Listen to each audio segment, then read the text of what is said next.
I samtaler, jeg har haft med min mor, har jeg registreret, at hun har haft et behov for at få lidt hjælp med at afrime sin fryser.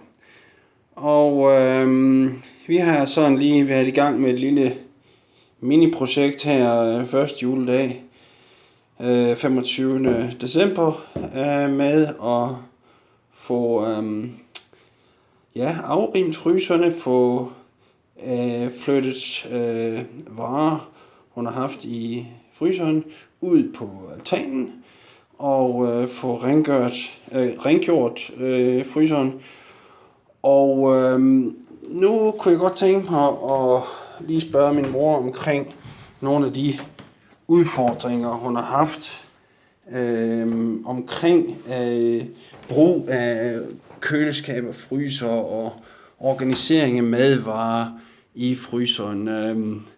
Hvilke tanker har du der omkring brug af fryser, rengøring af fryser, afrimning og brug af også teknologi osv.? Ja, altså teknologi er det ikke lige mig.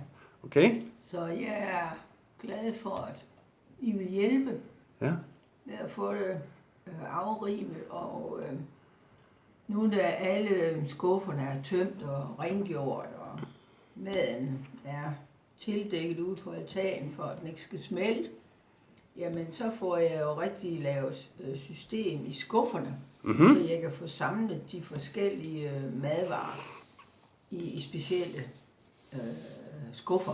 Ja. Det er jo en stor hjælp. Ja. Fordi jeg har svært ved lige at komme ned i de nederste, så der skal jeg jo sjældent ned. Så jeg har byttet om, og der hvor jeg mest kommer i fryseren, jamen det er de øverste. Så det er jeg glad for. Og sådan manualer på 50 sider, det er ikke lige mig. Så jeg er glad for, at vi er kommet så langt. Og jeg kan se, at du har valgt i den kommende organisering af dine madvarer at placere for eksempel fisk og grøntsager øverst, og også i den anden fryser frugt relativt øverst. Hvilke overvejelser havde du der, da du valgte den nye organisering? Jamen det var, hvad brugte jeg mest i hverdagen. Mm-hmm. Så, og det er fisk og grøntsager og frugt. Ja, altså forstår jeg det rigtigt, at det du bruger mest i hverdagen, det placerer du øverst? Mm-hmm. Ja, det er rigtigt. Okay. Så det er jeg glad for, og glæder mig til, fordi det er jo ikke kommet ned i skufferne endnu. Ja, okay. Men det glæder jeg mig til. Ja.